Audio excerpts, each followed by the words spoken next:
Welcome back, my fellow Venusians, to the Venus Rising Show with your hostess, Venus Vox, on a Tuesday night in sunny Tucson, Arizona.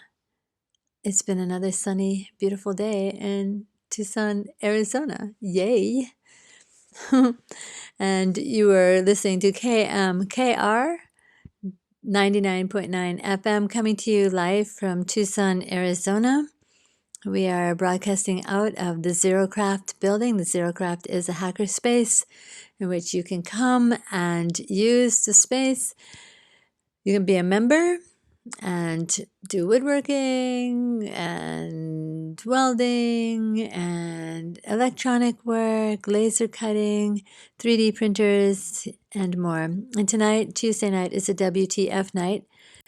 WTF stands for Women, Trans, Femme, and if you identify as such, you are welcome to come on Tuesday evenings to use the space, use all the tools, and also participate in any sort of project that may be organized on this evening.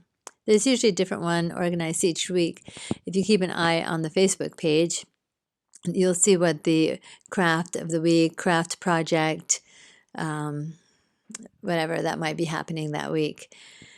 So without further ado, let us get into the music and enjoy some local women musicians. I'm going to play something from The Rifle starting up. So The Rifle is going to have a CD release on January 31st at 191 Tool. Keep your eye out for that. And Najima is also having a CD release, I believe, on that same day. Correct me if I am wrong. And so here you go, a little track from The Rifle.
amongst the pines.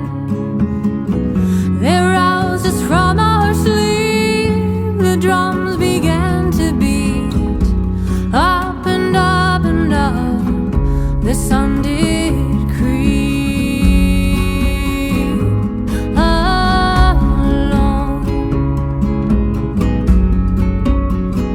But at home,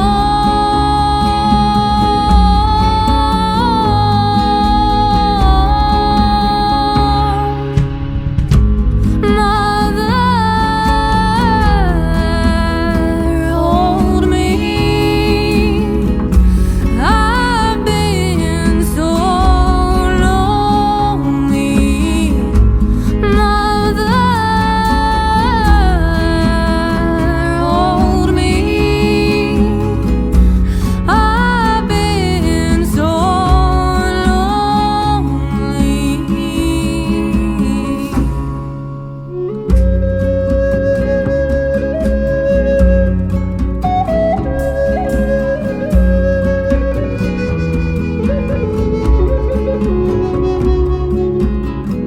We drew a circle there where the earth and stone was bare. We smudged with smoking sage and took off our names. We crossed the line upstairs. Our fear was hot and thick. We walked our separate ways to sit out 3 days alone.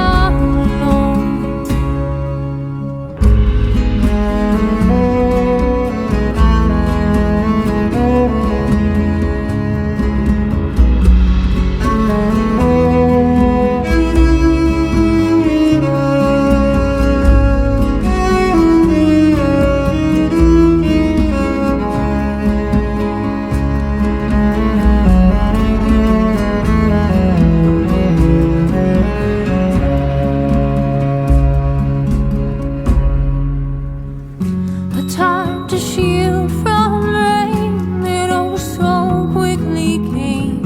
With boom and flashing light as daytime turned to night. My greatest fears unleashed, but all I felt was peace. Dry riverbed cupping me beneath the dripping tree. Alone.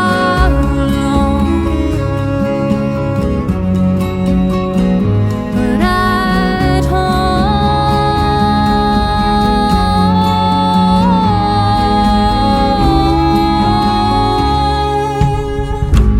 Mother,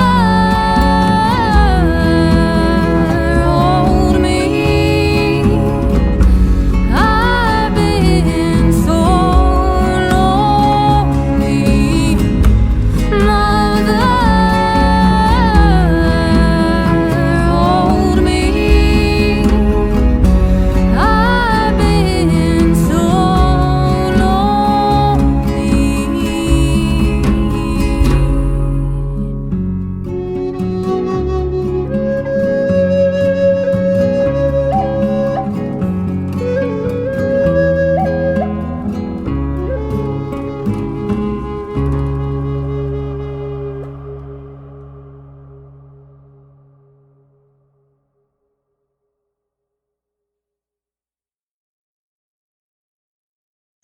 That second song was a song by Wren. It's called Amongst the Pines. And I met Wren last year at the Tucson Folk Festival and did not think to get her telephone number. I think her name is really Laura. Anyway, she sings really beautifully. She sang at the Folk Festival last year. So now we're coming up to, it's about time to bring our guest on. So I've pre-recorded the interview, so let's just go ahead and turn it on, and here you go. So now I would like to introduce our guest in the studio. My guest today is Holly Jebb. Holly, thank you for being here with me. Thanks for coming out. Well, thank you for having me. I really appreciate it.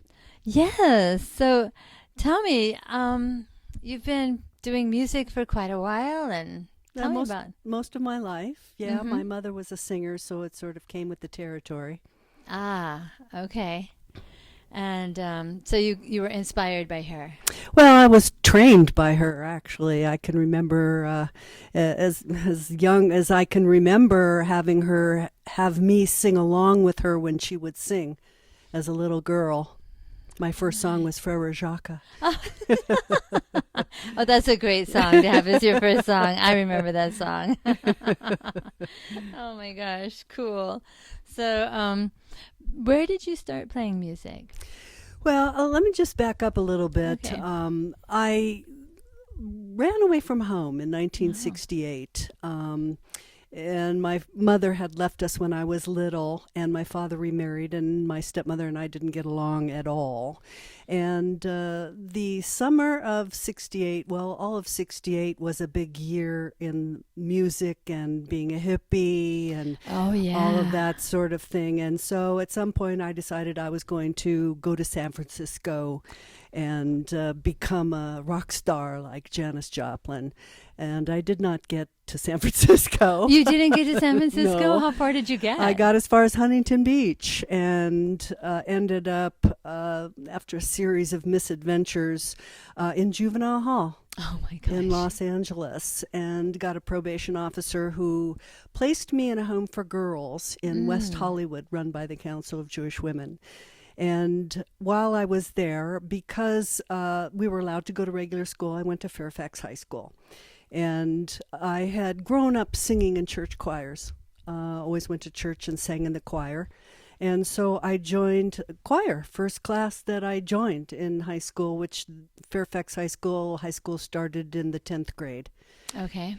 And so I started singing in choir, met a lot of musicians, and in the course of the next several years through high school, some of the greatest music ever written and performed came out at the time.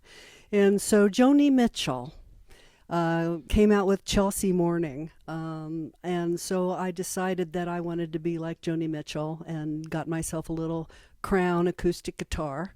And we would play music out in the quad at lunch hour. Crosby, Stills, and Nash was one of our favorites because they had wonderful harmonies. And, of course, in choir, it's all about harmonies. Oh, yeah, you're right. It is. That had always been my thing because my mother taught me to sing harmony to her.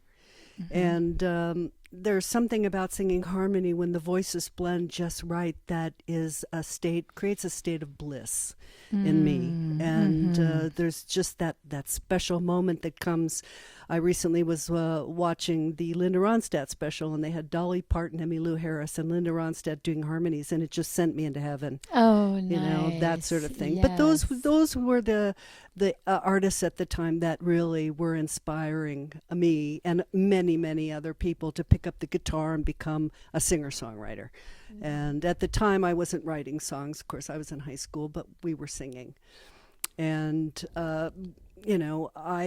because I lived in the home for girls, I was not allowed to go out. Oh, okay. They were very strict. And so I missed a lot of the great artists that came up and out of the Troubadour and the Whiskey A Go-Go, those kinds of clubs. By the time I was 18, of course, I went to college, singing in the quads, doing that sort of thing. And that's when I really got interested in being in a band. Oh, okay. And so my first band was a cover band, and we covered a lot of Linda Ronstadt, certain Crosby, Stills, and Nash songs with my band when they could sing harmony. Bands like the Motels eventually. But we mostly performed, our big client was AA. Oh, wow. We did all of the local AA parties. Oh, my gosh. And you gosh. couldn't ask for a better audience because they weren't drinking. They weren't doing drugs. Coffee and cigarettes was the big thing, and they danced. So we did a lot of dance kind of music, up-tempo stuff. And that band dissolved. And then I joined a group of kids who we'd gone to high school with. The lead was Kevin White, who'd been my high school sweetheart. And he was writing songs. And we put together a vocal group. Now, his aunt had married Man Ray, the artist. Oh my gosh. So we called ourselves the Man Ray Vocal Band. Oh my gosh. And I spent several years with that group, and that's where I started writing songs. Kevin sort of inspired me, and one night, he said, write something, Holly, because I wrote a lot of poetry my whole life. Okay. And so I decided, I wrote a song about my mom called Carrying On. And we arranged it with the whole vocal group and performed it. And then I wrote another song somewhere along the lines called Oh Margot, which I still perform sometimes. Cool. And Kevin decided that for the band, they would change it to Oh Michael and have one of the other guys perform it. And this kind of got on my bad side. I was not real happy about it. I was not, a prolific songwriter at that point. And I was very jealous of my songs. Sure. I wanted to perform them. And so I got really annoyed and I quit that group. And over the next few years, I spent a lot of time writing songs. Okay. And that is a natural outgrowth from writing poetry, I would think. apparently, yeah. I mean, certainly Joni Mitchell is an incredible poet. All of her lyrics are just so poetic. They are. And so I also got into telling story. Oh, Okay. As we said in Hawaii, talking story, only I would sing it. And so after a while, I decided to put my own group together. And I basically started at open mics in West Hollywood. We had a lot of coffee houses and a lot of places that would have open mics. And so I started playing around town, me and my guitar. And along the way, I met people who liked what I was doing and wanted to play with me. Nice. And eventually put a band together. Nice. Now, putting a band together in Hollywood is easy. There's tons of musicians. Getting any kind of work is a completely different story. That's what I've heard. Yes. You get really talented people from not only across the country, but around the world there. And the clubs, there was such a lot of talent in town that the clubs didn't feel like they had to pay you. Oh. And if the bigger clubs, like the Whiskey Go-Go, they did the pay to play. Okay. You had to buy tickets, and then you sold those tickets to your friends to perform. And so that was a little out of my scope. Many people I've heard have left LA because of that. Yeah, it was very frustrating. But we did around town. I by then I was actually working, and I worked this whole time. Oh, okay. I was working a full-time job, and I'd gotten a job working for Columbia Pictures. Oh, cool. As an executive secretary. And I went with my boss. We left Columbia when Coca-Cola bought them and went to MGM for a couple of years and ended up at Universal. But consequently, I met a lot of people who were interested in coming to hear me play. Nice. So when I would do these small gigs at places like there was a place called The Breakaway on Venice Boulevard. There was a place called Two Drops of Scotch on Lincoln. There was Genghis Cohen. There was Highland Grounds. There was the 8121. There was just a plethora of small little clubs that you could play at. Wow. And so we did that quite a bit. And I got a lot of interest from my friends in the movies because they had friends in the music business. Okay. And so we decided that we would put have a showcase for the industry people. Finally. And so a week before our gig, the big showcase, I got into a really bad car accident. Oh, no. And, my mother being in the industry had always said that show must go on. That's right. how we were brought up. So I had to be carried into the venue. This was at Genghis Cohen. And I had not been wearing my seatbelt horribly, stupidly. Right. And so I had a lot of facial, I had broken my nose, and my face was pretty messed up. Oh my God. So I wore a veil. Oh my God. So no one could see my gosh. face. And we did the show, but it was for me, it was as if the universe was telling me I shouldn't be doing this. Oh. And my daughter by then was about 9 years old, and she was starting to need me more.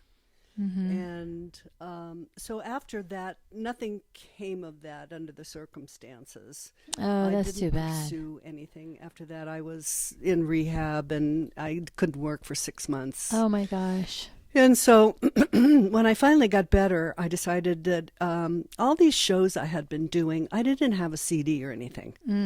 And so I decided that I would start recording my songs. So I pulled the group back together again, and we went in the recording studio and did a bunch of demos. And then my daughter started having problems at school. Oh no. And I decided that this was going nowhere. We shopped it to a bunch of producers, and nobody was really interested. So I just decided to give it up and focus on bringing my daughter up. And so I put it away. And I honestly didn't think I would ever come back to it. I've always loved music, loved singing. And so the years flew by. Oh yes, they do that. And I went back to school and became a hypnotherapist. And I suppose partly out of that, being introspective and sort of searching around, my daughter grew up, moved away, and I sort of went into this, who am I, what am I doing, what do I want to do, and decided that some of my friends, I had sang briefly in a band called the Maltos Falcons Blues and Brews Band. Okay. It was a band out of the beer brewing club that a bunch of my friends were in. And so that kind of got me back into it a little bit. And then out of those people that I met, I ran back into a friend of mine that I'd gone to high school with, Mindy Austin, who was a great singer and guitar player. And so we decided we'd put a trio together with another friend of mine, Peter Shepard, and we would start doing harmony, 3-part harmony songs. Nice. And we pulled a bunch of Crosby, Stills and Nash and Pure Prairie League, Elton John, anything that we could do that had nice harmonies or potential for nice harmonies. And so I started doing that and really enjoyed that. But LA had become too expensive to live in. And there was really, the coffee house scene had dried up. That wasn't happening anymore. Because this is by now it's the early 2000s, 2003, 2004. And we played parties. We played a bunch of parties, but we could not get really a gig. And so I was looking at trying to find a place to live. I couldn't even afford an apartment.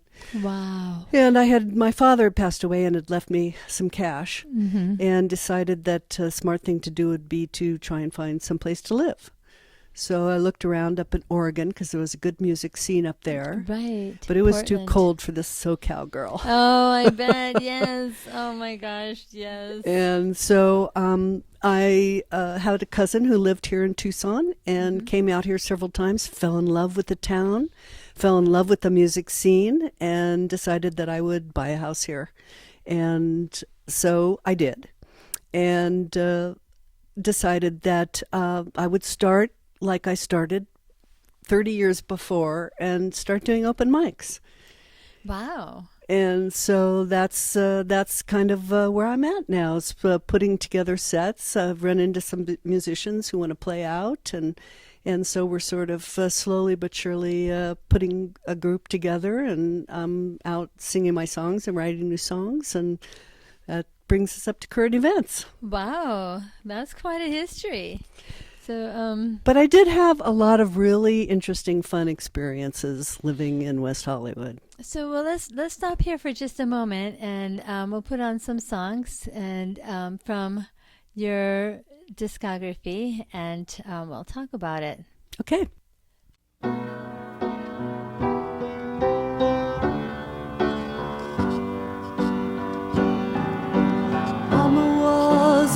songstress. She taught me all I know. She rocked me as a baby, singing sweet and low. And when I was a child of 3, she sat me down upon a knee. She said the music means so much to me.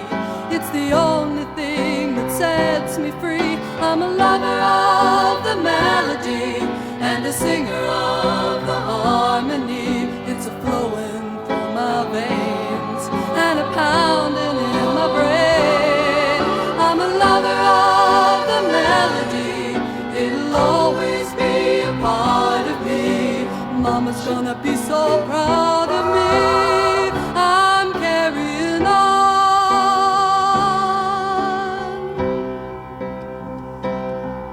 When the music called my mama, it called to her so strong that she packed her bags to follow, left me for a song. And though I was just a child of 8, she sat me down and told me straight. She said, if I'm ever gonna really rate, I've gotta leave you now, it's not too late. I'm a lover of the melody and a singer of the harmony. It's a flowing through my veins and a pounding in my brain.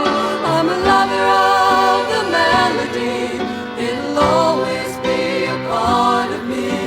Hopefully you'll be forgiving me. I'm carrying on. Mama, it took a while for me to think of you and wear a smile, but now my song is calling to me. Wanna sing, gotta sing, mama, now I see. Oh, 'cause I'm a lover of the melody and a singer of the harmony. It's a flowing through my veins and a pounding in my brain. I'm a lover of the melody. It'll always be a part of me. Mama's gonna be so proud of me. I'm carrying on. Mama, can you hear me?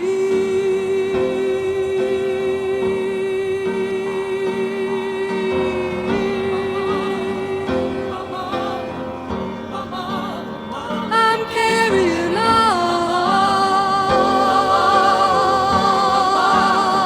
I'm carrying on.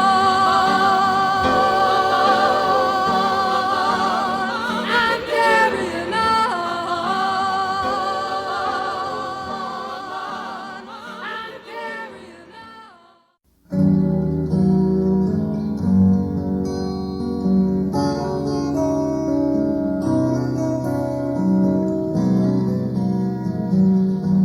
You don't know me. I'm the girl who loves the man you used to touch. You don't know me. You're just a picture on the wall that means too much. And all years have passed when we make love.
dreams of you still burn the night. I can't put out the flame. I wonder if he knows that in his sleep he calls your name.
Excuse me, let me introduce myself, if I may.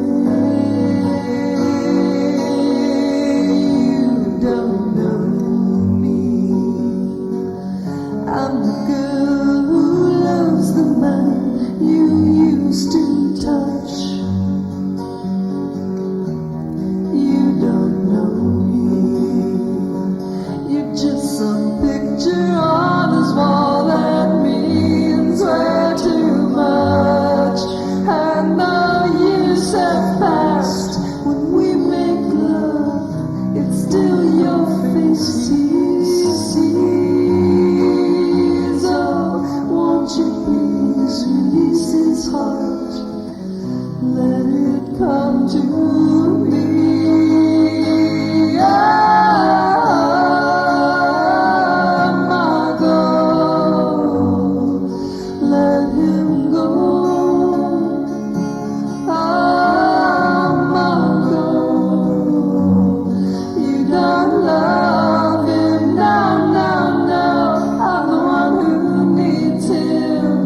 So, Holly, we just got to listen to your first two tracks that you mentioned already, the Carrying On and Oh Margot. And we finished that set with Chemistry. Tell me, so that was your latest song? Well, No, actually, I'm sorry. No, I got that wrong. Yes, please correct me. there came a time after I quit Man Ray Vocal Band, it were people like Madonna and people like that who were out performing, and I just didn't feel like my sort of singer-songwriter songs were appropriate, and I kind of got out of playing for a while. And then I met a guy when I was working at MGM who was a guitar player, songwriter, and we decided to team up and start recording some songs. So he would write the music, give the music to me, and I would come up with the lyrics and the melody. And we recorded a bunch of songs doing that. One of which was one of my favorite in that everyone loved the song. It's called Chemistry. And I was kind of embarrassed because it was such a simplistic pop song that I didn't really think it was that great. But when we started playing it for other people, they really liked it. So we did a bunch of songs together, and unfortunately then he got married and they decided to move back to New Jersey. So that was the end of that songwriting period. I then went on and continued writing songs, and finally wrote a song called Where Are My Angels Now, and started playing that out. And it's a sad song about someone who is sitting alone in their living room and drinking. Oh, my. And who's very depressed and just feels like it's the end of the world and that all of their angels have gone away. When in actuality they aren't. And it was actually one of the songs that someday I'd like to do a video because I think it's very imagistic. So it's kind of like telling a story? Well, it tells a story, but it also, I sort of pictured a scene from, we worked on a movie called 9.5 Weeks by Adrian Lyne, and he was an incredible director, and his set direction was incredible. His sets were beautiful. And I sort of picked this smoked glass table that in my mind that this girl would be sitting at, staring at a mirror. Drinking and crying and being really sad, and the camera would look away to the windows and angels pounding on the windows, but she couldn't see them because all she could see was herself. So someday I'd like to do that video. It makes me cry even today when I think about that story. Yes, I see the tears in your eyes. It is sad. Yeah. Oh my gosh.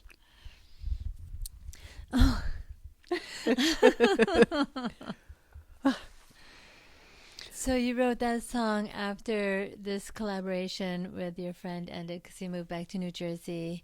And then did that kind of get you back? Yes, that kind of got me back, started writing, and it was then that I decided I would start to do demos and did some songs. That's where we did Spiked High Heels and Just a California Girl, which I later re-recorded with a really good producer out of LA called Edward Tree. He produced that for me and did a great job. And it was one of those moments when you play your song and you're like, I have this bridge, but I'm not crazy about it. So I made a couple suggestions. I rewrote the bridge and consequently ended up with a kind of almost a new song for Just a California Girl. Oh, wow. So tell me about this recording process that you would do. Oops. The recording process. Well, when I started working with a group of musicians who hailed from Israel, actually, and they were really into jazz and swing music. But I had met their guitar player when I was playing at a club one night, and he suggested that they could produce some of my stuff because they already had a full band and a recording studio in their home. Nice. So we went over there and recorded a 4-song demo, and they they would record all of the music. I played the guitar for them, played the song for them. They recorded then all the music. I would come in and do the vocals and the harmonies. They shopped it around to some producers, and the producers said, well, we want you to go back and re-record these in a different manner. So we did. We went back in the studio and re-recorded everything, changed some of the lyrics. And that was in the 90s during the grunge period. Oh. And so some of those songs, I never sang in that way, before, kind of raspy and almost monotone. That seemed to be the style and repetitive. And so we re-recorded things in sort of that style, which was really different. And that was when I had my grunge period. And at the end of that, I didn't record the song with them, but shortly thereafter, Kurt Cobain committed suicide. Oh, wow. And it really affected me because I was very excited about that style of music. It was really real. It seemed to get back to real feelings. How, when he would sing a song, you could tell he was really angry or he was, in pain. And I really appreciated that. I was really fed up to hear with the lounge music and the pop dance stuff. Right. So, so I wrote some really heavy stuff. And it was a lot of fun, and it was really interesting, but it trashed my voice pretty good. Oh, wow. So I had to take a little break after that and, let my vocal cords heal. And it was after that I learned how to moderate that. In other words, I have what is considered like this clear voice, Linda Ronstadt, Grace Slick, those kind of voices. And so what I learned to do was there are moments when you get raspy. You don't do it through the whole song. Right. And so that helped me keep my voice in good shape. So I wasn't just trashing the vocal cords all the time. So when you were going through that grunge period and you were really enjoying that music, did you go out and listen to quite a bit of music? Yeah, as a matter of fact, it was just at the end. When I first started listening to that kind of music was the end of the club, the Starwood. Now, the Starwood had been PJ's back in the 60s. And in the mid-70s, it became the Starwood. And lots of hard rock bands played there. Two of the guys from the Motley Crue used to hang out when I was going there. They would stand up in their outfits, those weird outfits, very kind of goth, and stand. They would just stand there, and watch everybody, and the girls would wander by and flirt with them.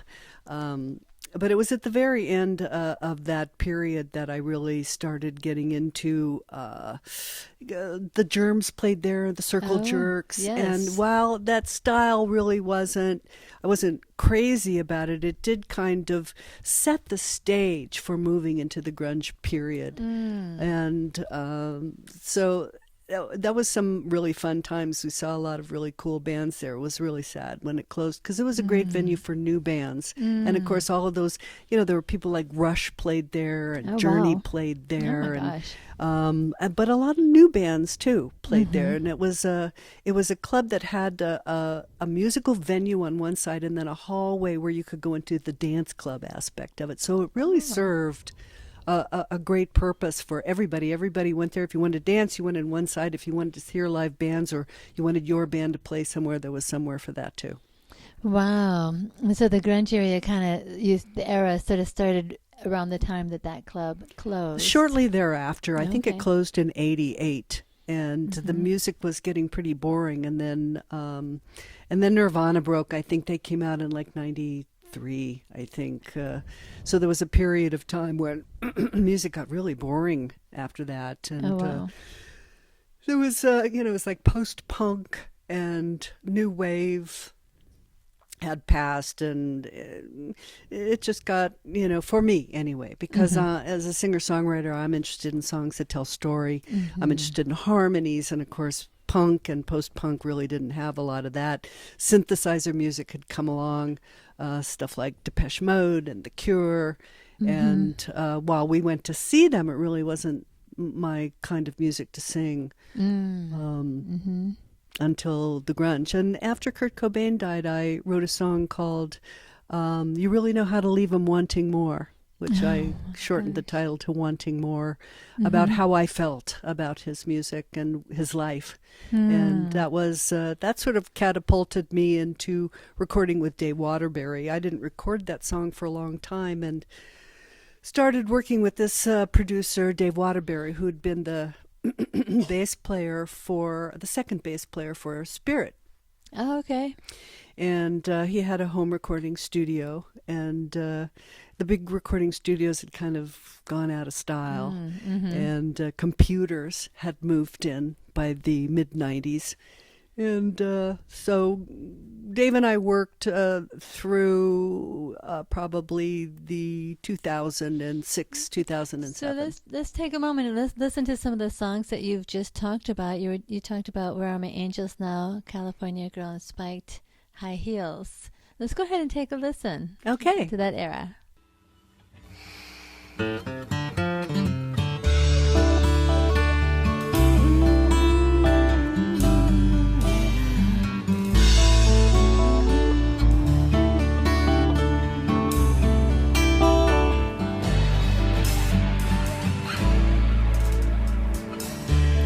Twist off the cap, bruising my hand, wetting my lips. I understand the moment is here, and I'm all alone. It's so liquid clear, it's all I've sown. Cold in the glass, inside so warm. My only comfort in this storm. The color may change, the effect remains the same. Where are my angels now? Have they slipped away? Maybe I've changed my point of view, but it seems I lost them when I left. Where are my angels now? Have they slipped away?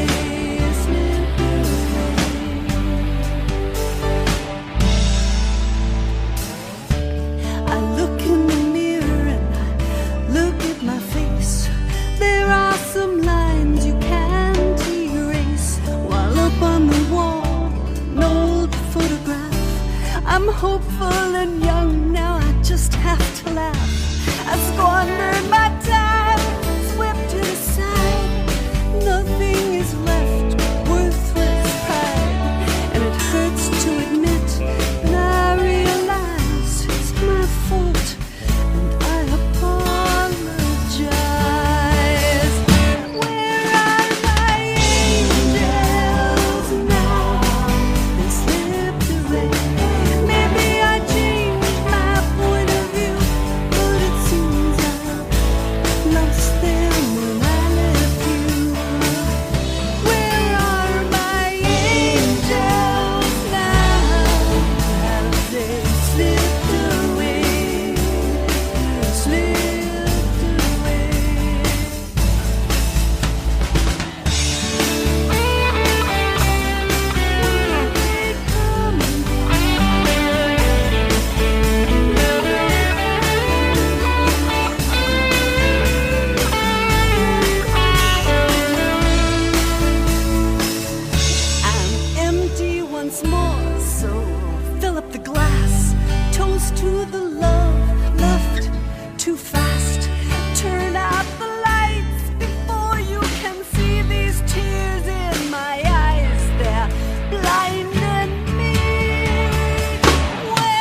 sit and talk Picasso in your favorite little French cafe. You spill your dreams on me like wine and then, embarrassed, look away. Some cover girl calls you over and you obey. You've known me for so long, you don't know me. I could wear my spike-tie heels with my tight red dress. What would it prove if you don't really know me? I could wear my spike-tie heels, dance around, slowly peel off my clothes. God only knows I'd do anything and everything, everything and anything. There's nothing, no nothing I wouldn't do. Anything for you.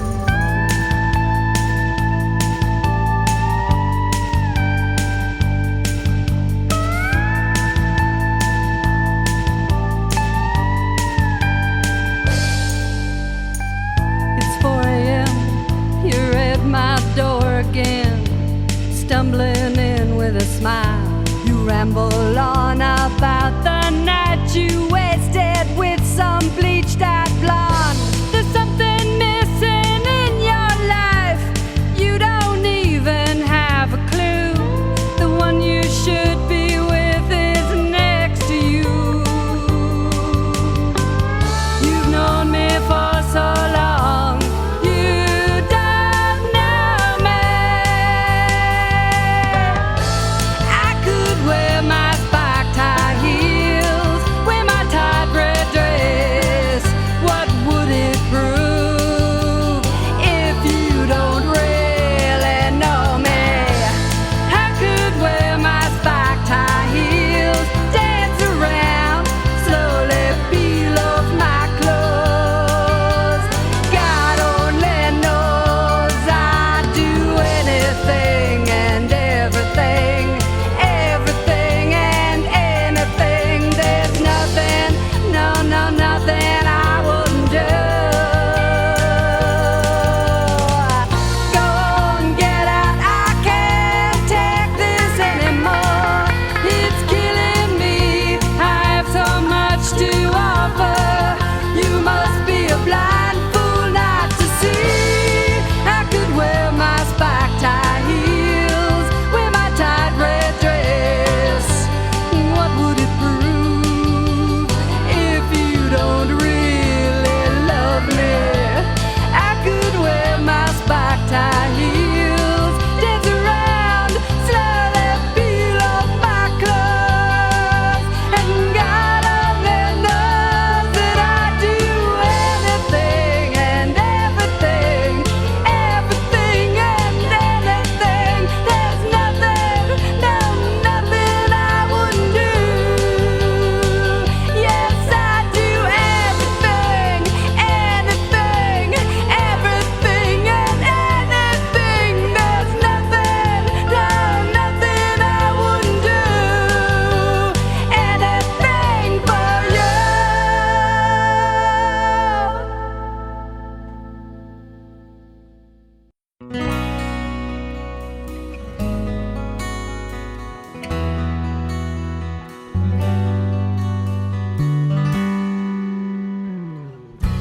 He flew into a city of angels, fallen from a state of grace. Crossed the sea to find his fortune. He found another pretty face. He swept her off into that starry night. She couldn't find a reason she should fight it.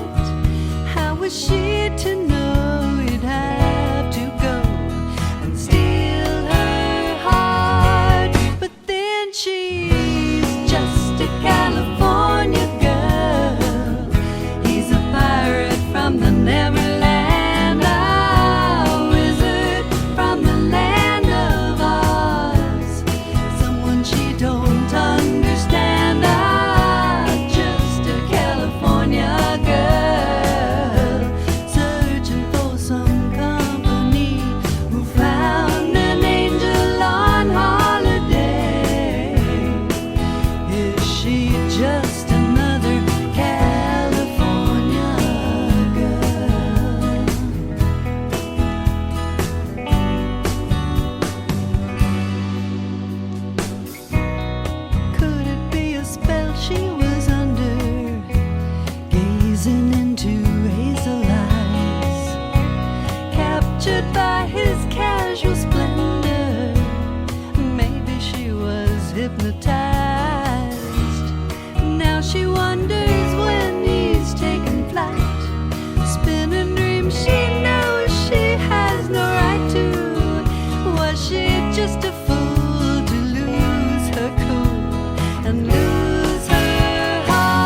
let's take a moment for a station break. It's on the hour. It's a minute or so after 7 o'clock, and you are listening to KMKR 99.9 FM, coming to you live from Tucson, Arizona, in the basement of the Xerocraft building, where you can come and be a member and participate in all kinds of wonderful things here.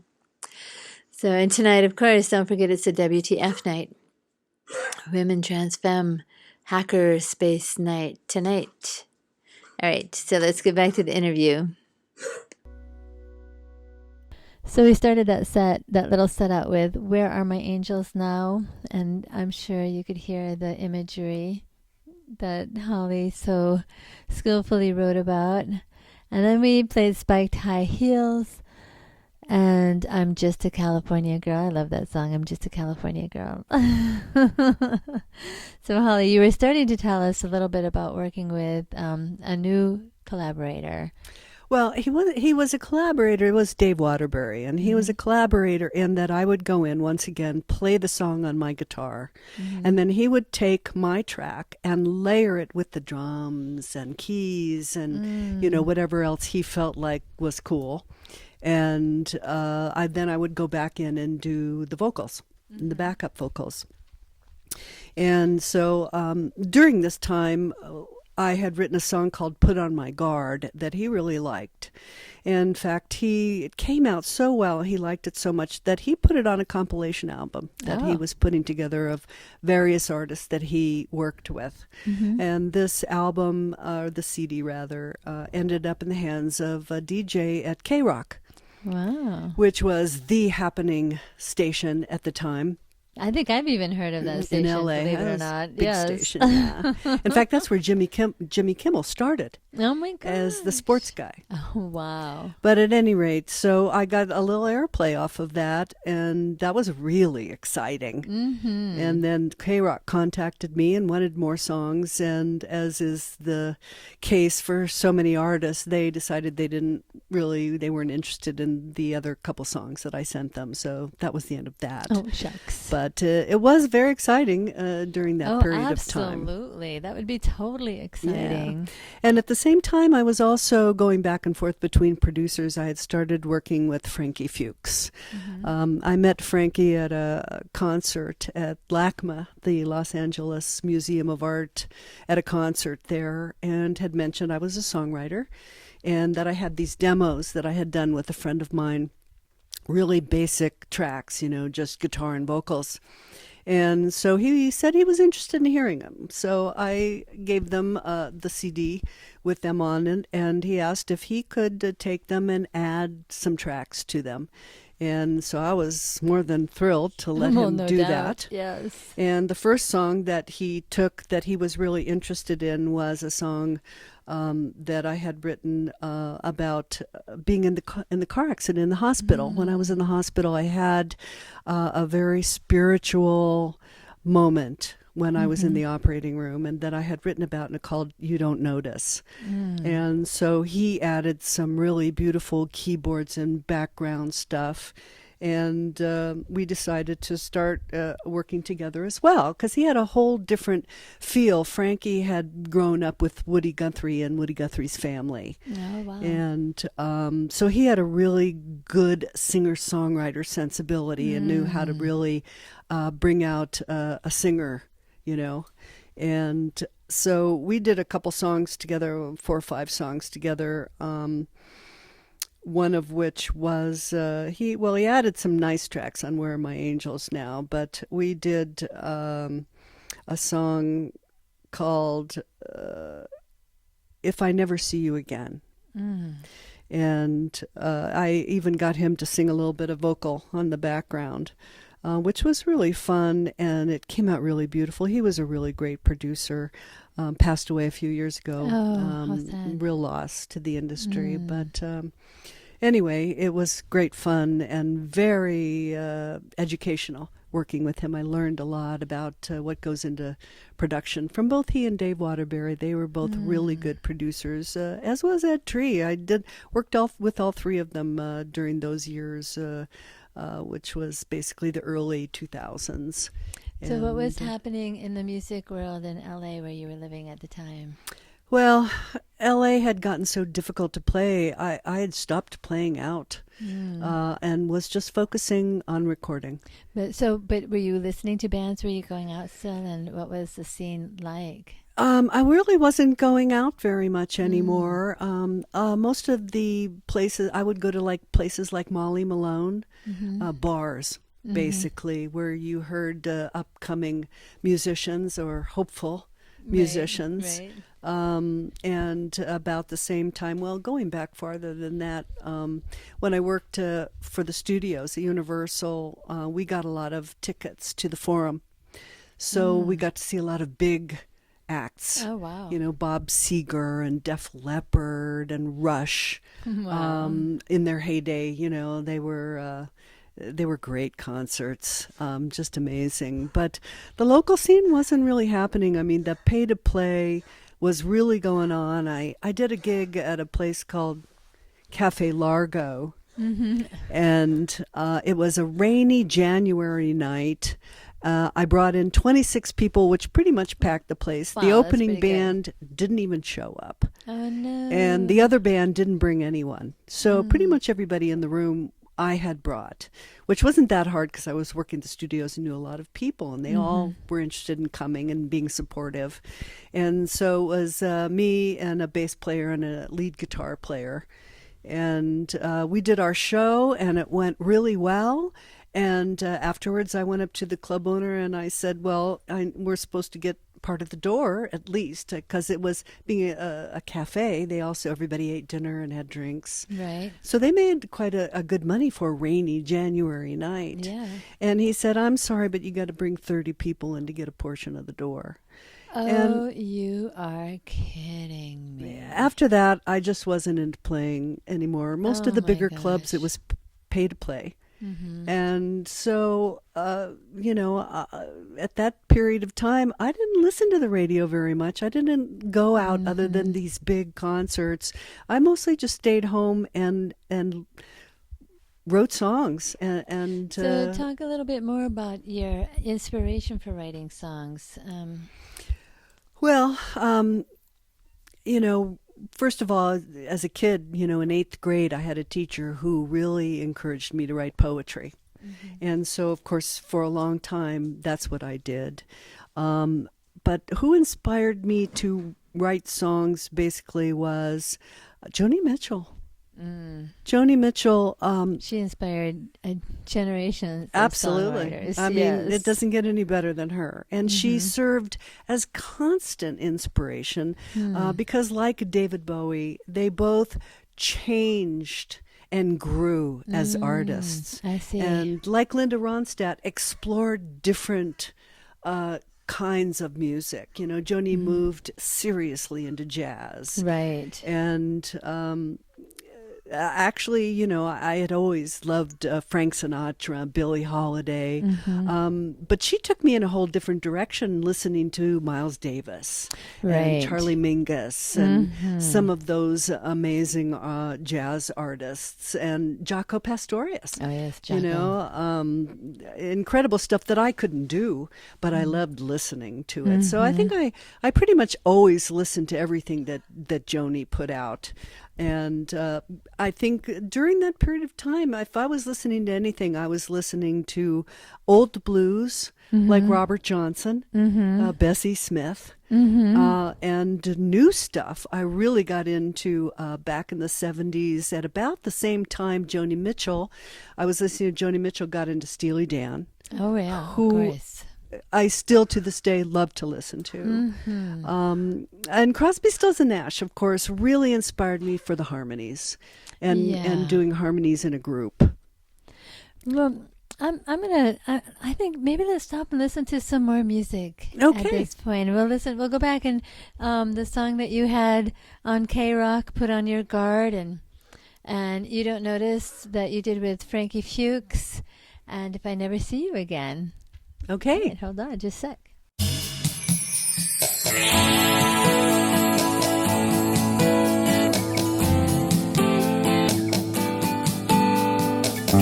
Don't know what I was thinking when I met you.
breath you take. I hear you hanging by a thread. I hear it finally break, but you don't notice. You never knew what hit you. You don't notice. You never knew what hit you. I may be blind, but I can feel the light as dark rust seeds. I feel you there. I say a prayer, an angel intercedes.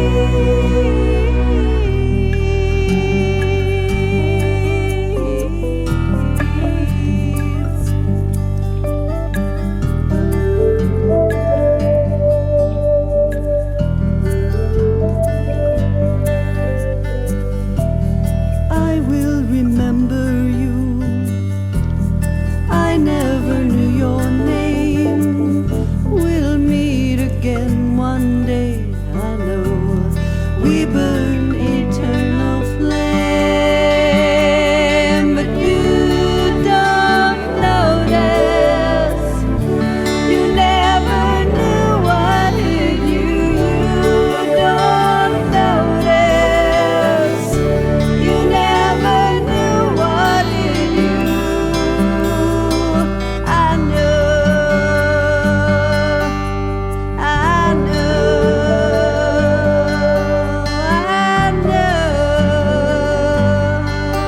I know,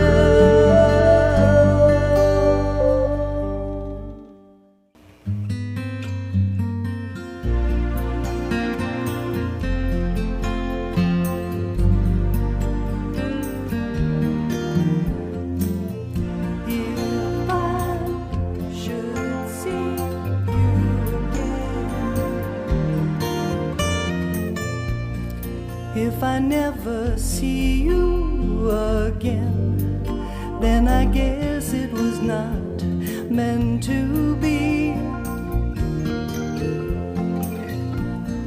If I should see you again, then my heart will rejoice gratefully. You have a grace, you have your style. I'll feel sunshine in your smile. How'd we come to know this melting glow?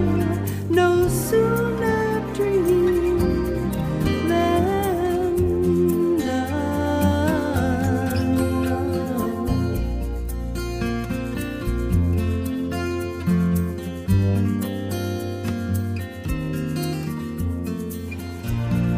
If I never see you again, I'll remember we said no goodbyes.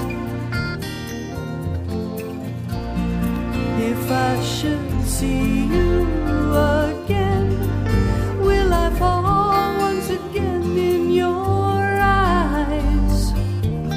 When I first saw you standing near, no coincidence, my dear, so compelling, oh so telling, stars colliding while we spin. Oh, if I never see you again, I hope all of your dreams will come true. If I should see you again, I'll do my best to make sure they do. All these feelings running through me like a river finding the sea. Hear you call my name, a moth to flame. One touch and off we go.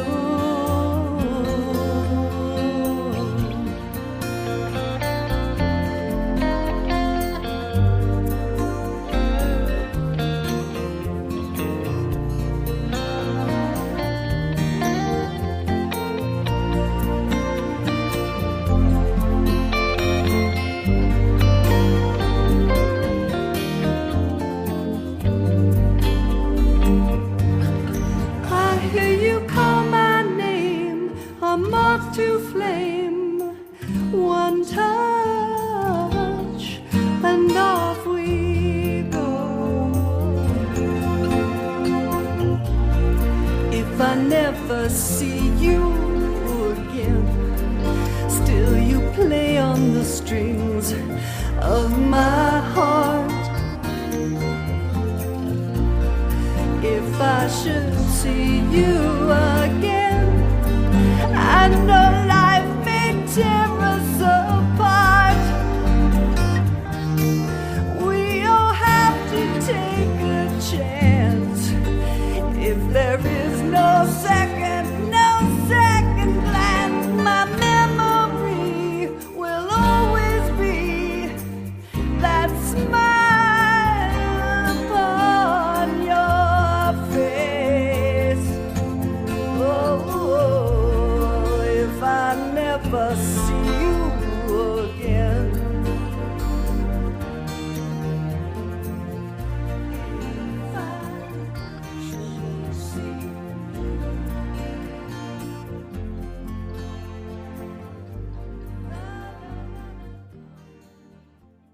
Well, way cool. We just listened to Put on My Guard, You Don't Notice, and If I Never See You Again. What a fun time listening to these songs. And you must have had so much fun making them. I did. I really loved working in the recording studio, especially with really talented producers. And, you know, we had been talking about the poetry. Right. And one of the songs that I recorded with the original producers back in the 90s was a song called Moonlight Madness. We went in the studio. I had a rough demo of that song. We recorded it once and decided that it was missing something. So he said, go back and you know, work on it a little bit more. And so I did. And then I came back and we recorded Moonlight Madness, what you hear now, which was a really far cry from the original song. And it just goes to show you how a good producer can take something and really instill it with magic and make it really happen. You know, they can guide you. So they can say, oh, that sounds great, but this isn't working. You know, rework that. At the outside perspective of someone who really understands music and appreciates poetry can really help a finished work. And I'm sure that a lot of stuff we hear on the radio has gone through that. Oh, I'm sure. Many process. Rewrites. Many rewrites. That's kind of hard to say. Exactly. And another example of that also would be a song that I did with Dave Waterbury called Real Love. It was a simple song about going to a club and meeting someone without really any expectations of anything coming of it. And Dave listened to the song. You know, I went in, played on my guitar, and he was like, you know, I hear the song in a whole different genre. Let's make this a dance song. Oh my gosh. And I had never really done anything like that before. And I said, okay. So he went in the studio and he produced this amazing dance track. And then he walked me through how to sing a dance song, which is not at all like my typical singing of my songs. And it came out really interesting. At first, I wasn't sure if I really liked it. And then I played it for a group of my friends, including my brother. And my brother had heard all of my music, and he was really sort of ho-hum about all of it until he heard Real Love. And when he listened to Real Love, he turned to me and he said, oh my God, Holly, you really can sing. That was great. So I did get, you know, the high sign on that one particular song. But it's a great example of what you can do to a song that really changes it into a different genre. Well, that is really fascinating to me, just the idea of going in and finding a producer. And how in the world did you start that whole process of finding a producer and then going into the studio with producers? Well, basically, you know, I was playing very small venues and parties. And I met Dave Waterbury at a party. And he said that he'd become producer after, and he was still playing out. He was also DJing. You do a lot of stuff as a musician to pay the mortgage. Exactly. And so he said, come on over and check it out. Maybe you want to record some of your songs. And so that's how it happened.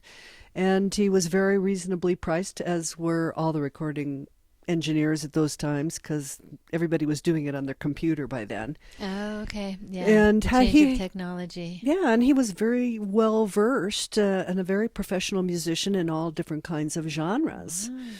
So I really enjoyed working with him, and there came a point when I was singing with the trio and we were doing harmonies. The other two people didn't write original songs and suggested that maybe I wanted to put one of my songs in our set. And so I chose a song that I had written back in 1979. It was like the third song I ever wrote. Wow. That I had played out a few times and gotten a good response, but sort of set it aside. And so we pulled that out, and it had some really nice harmonies that they came up with. So I finally, 30 years later, decided to go in the recording studio and record that song, which became Only Lonely. Nice. So, well, let's go ahead and take a listen to these songs. You mentioned Moonlight Madness, yeah, and Real Love and Only Lonely. So get ready. Hold your hats, everyone.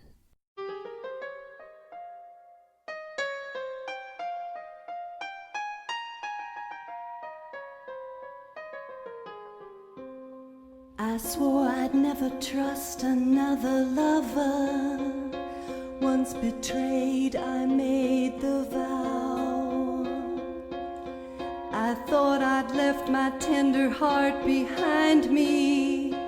All the same, it's with me now. So much for resolution, passion calls and I obey. Although I should know better, I go on anyway. I feel the moonlight madness burning in the air. I feel the moonlight madness taking me, I swear, straight to the edge of where the night is day. The moonlight madness takes my soul away. I can't believe you won me so completely, unprepared for all your charms. How could I lose my reason when you touched me? Just one night spent in your arms. Shot down again, I'm grounded by the pilot with no plane. Hot desire, sweating palms, everything in flames. I feel the moonlight madness burning in the air. I feel the moonlight madness taking me, I swear, straight to the edge of where the night is day. The moonlight madness takes my soul away.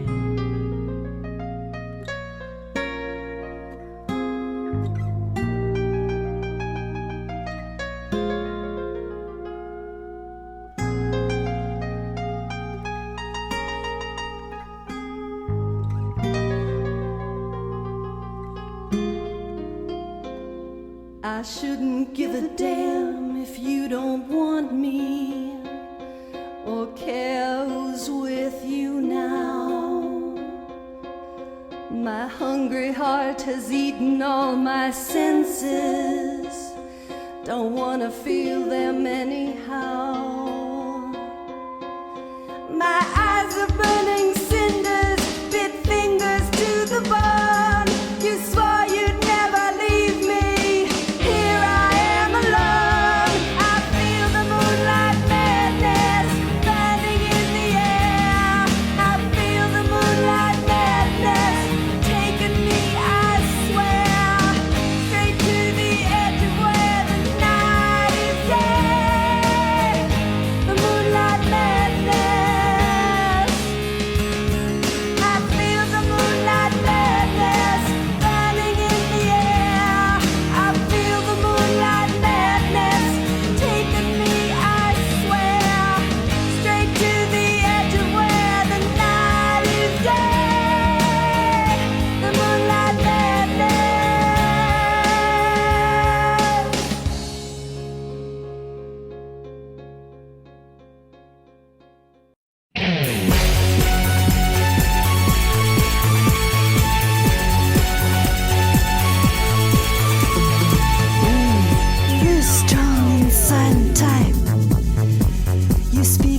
silence so sublime. I won't resist, although I just might at some other time. I might some other time. I drift out on the floor. I ride the music like a wave straight to your smile, where you tease me till I misbehave, until I misbehave. No matter how or why, it's when you look me in the eye, the way you hold me, make me feel. I don't care if this isn't real love, if this isn't real love. I don't care. I don't care. No, I don't. No, I don't. You drive me very slow. I like the ride so very much. You push me to the edge and ride on over with your touch. I'm a pushover for your touch. No matter how or why, it's when you look me in the eye, the way you hold me, make me feel. I don't care if this isn't real love, if this isn't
go on insisting.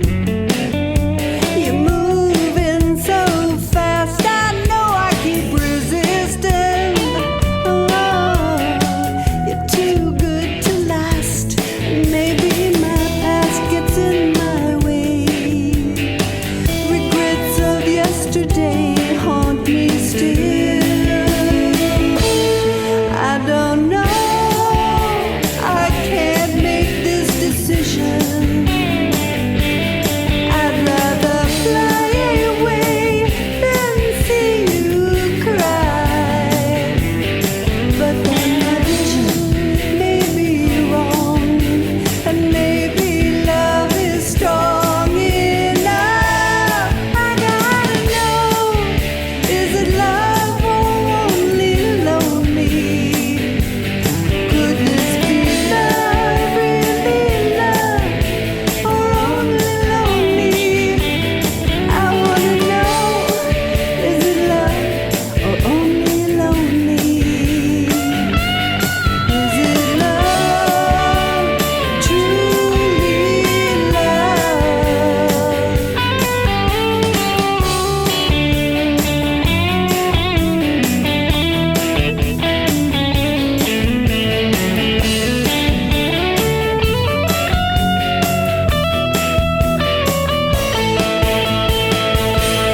I don't wanna stop this feeling. Each time I see you smile, you set my senses reeling. Whoa, you're taking me in style, but I get scared when you show how much you care. Now you don't know me, and I don't know. I can't make this decision. I'd rather fly away than see either one of us cry. But then my vision, it may be wrong, and maybe love is strong enough. I gotta know, is it love or only lonely? Could it be love, really love, or only lonely? I wanna know, is it love or only lonely? Is it love, true, true love? So tell me, I gotta know, is this love or only lonely? Now I gotta know, is this love or only lonely? Now I gotta know, tell me now, is this or only lonely? Is it love, true, true love?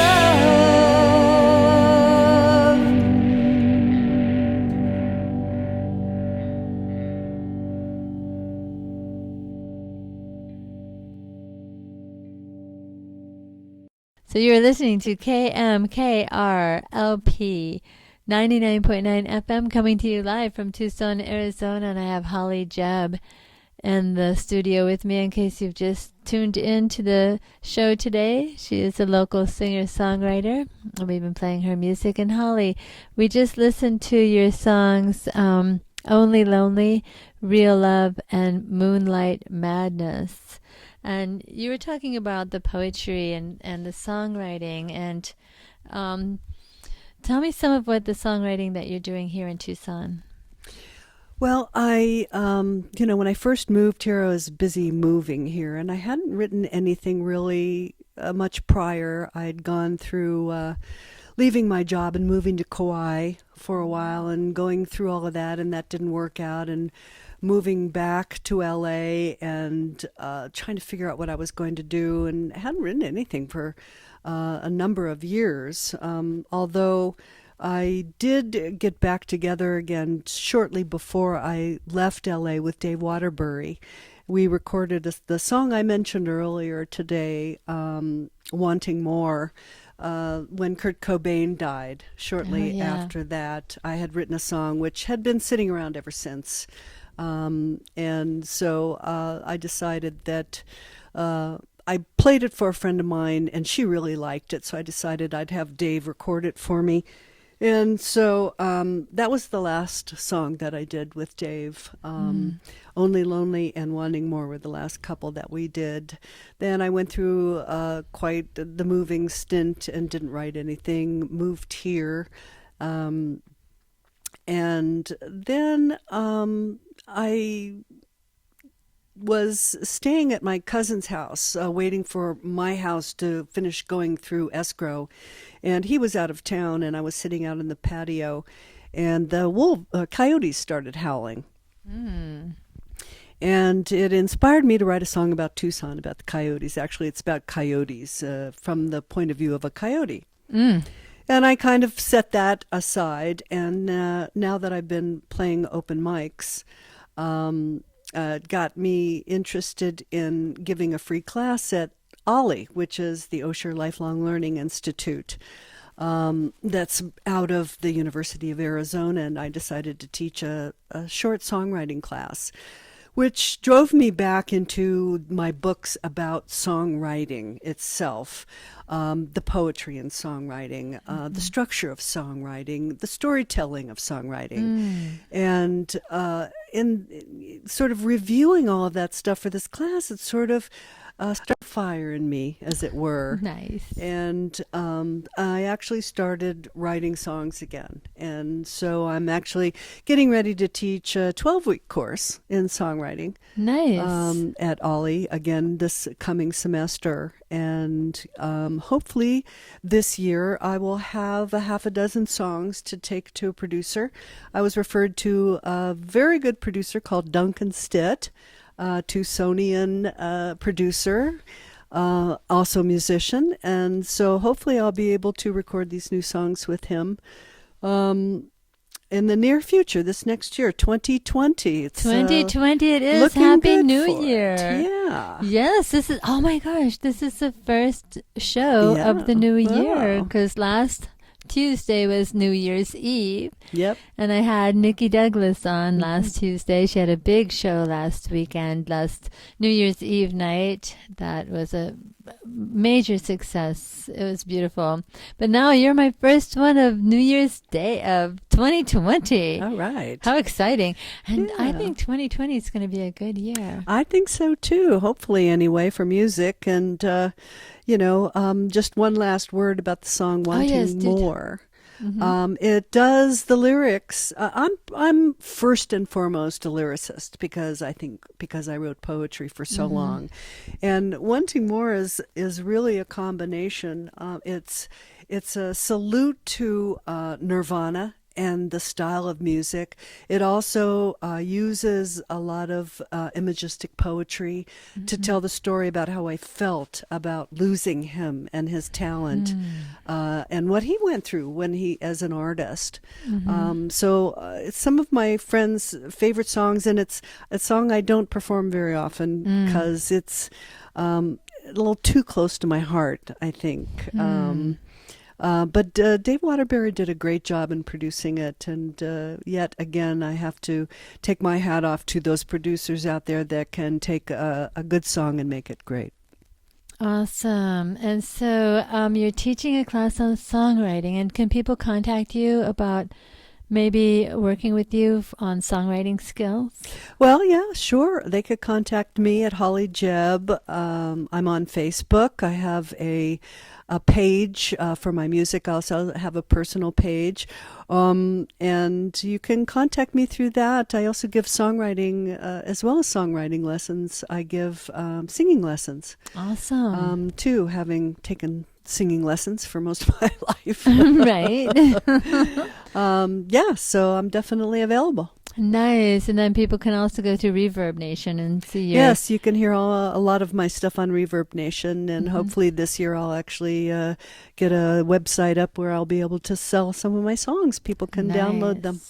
So I will definitely link all three of those. Well, the Facebook and the Reverb Nation, I'll link those in this description on the event page. Great. Thank you. And so thank you so much for being with me today. Thank you for having me. Really Yeah, appreciate it. This is awesome. And so we'll end up with your song Wanting More. And I'm sure that we are all going to be wanting more from you, Holly. Oh, thank you.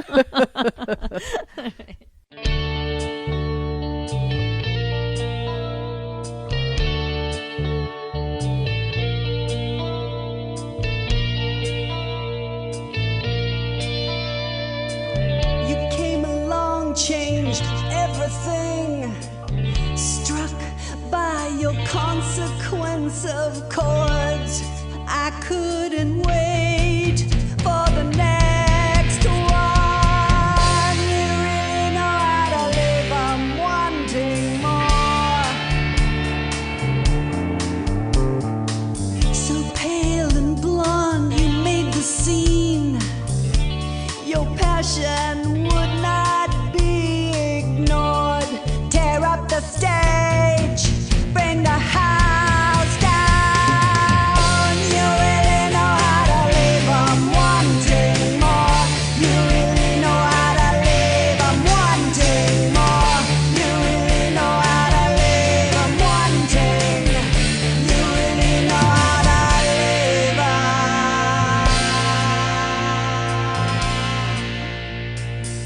The taste of ash upon your tongue. Your doll lay broken on the floor. You look for the mad, disappear time. You really know how to live, I'm wanting more. You really know how to live, I'm wanting more. You really know how to live, I'm wanting. You really know how to live.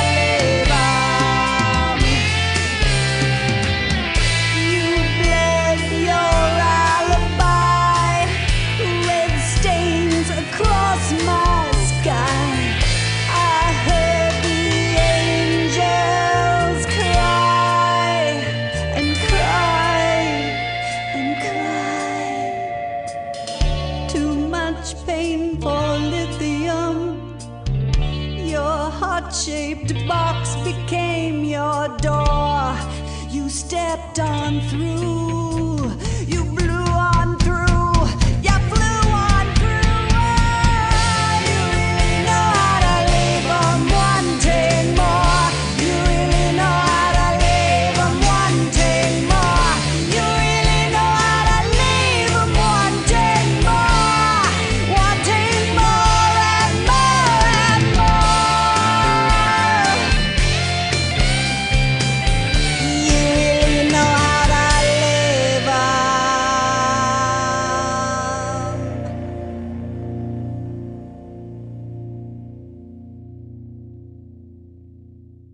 All right, you're listening to KMKR 99.9 FM, coming to you live from Tucson, Arizona.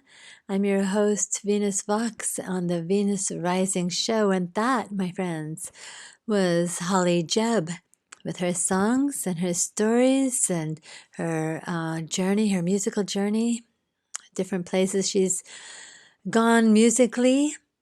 And like I said, if you want to find her, go to Facebook, Holly Jebb, Jebb, or Reverb Nation. You can listen to her music there. And if you're interested in her class through Ollie on songwriting, I don't really know where to find Ollie, but it has to do with the U of A. Anyway, there you go. So we are so happy to be here in the Xerocraft building. We are broadcasting from Xerocraft, which is a hacker space. In this space, you can come and use tools of all sorts and make things to your heart's desire. You can use woodworking tools, welding tools, 3D printers, laser printer, etc., etc. It's just a plethora of things you can do here. Plus, of course, on Tuesday night, which is tonight, we have the WTF night. It's Women, Trans, Femme. This is a night all about women, trans, and femme. You can come and use all the equipment for free. as well as participate in crafts and different projects that they organize for this evening for fun. Excuse me. Anyway, we're going to continue with a few more songs from more local artists. Stay tuned. Thank you.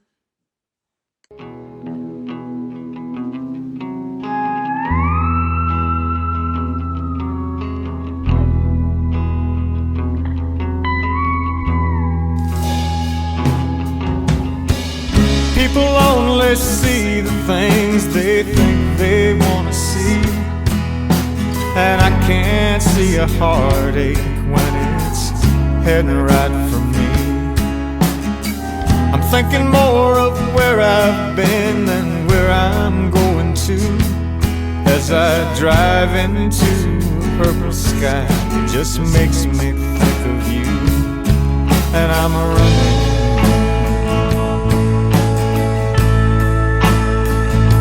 away from you.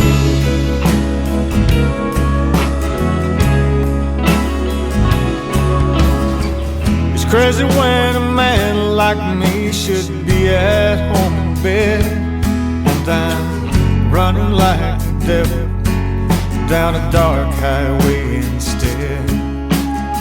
I stopped to get some coffee, but they're locked up for the night, and our wary friend, the well-fed, isn't anywhere in sight. As I'm running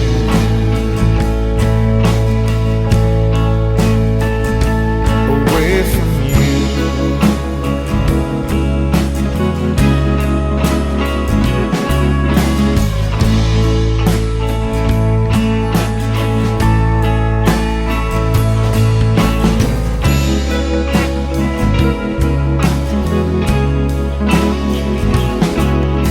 Sometimes now it feels like I've been living in a song, but I just can't find the words, and everything I do is wrong.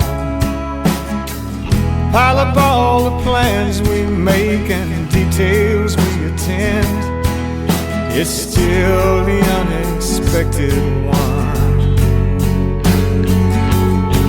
that gets us in the end. And I'm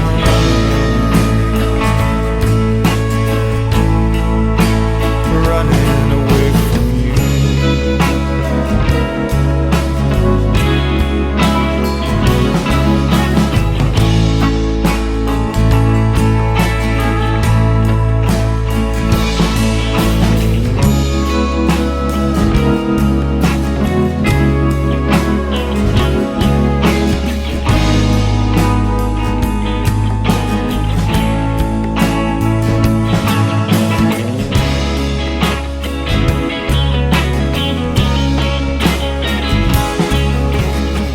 I left the road this morning just to find the lucky one.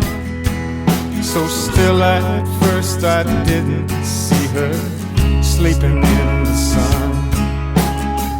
I knew she'd never come with me, I knew I'd never stay, and the best thing I could do for her was leave her where she lay. And I'm running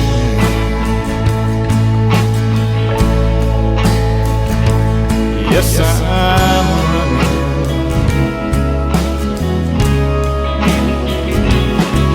I'm running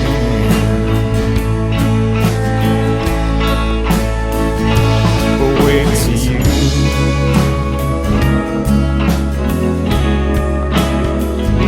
Away to you.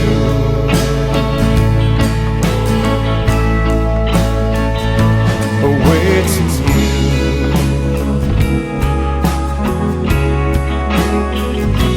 Away to you.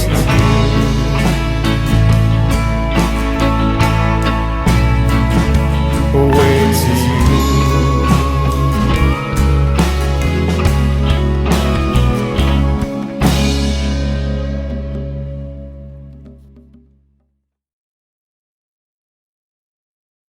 Well, this last song was by Loveland called Axis and Ice, and Amy was playing bass on that.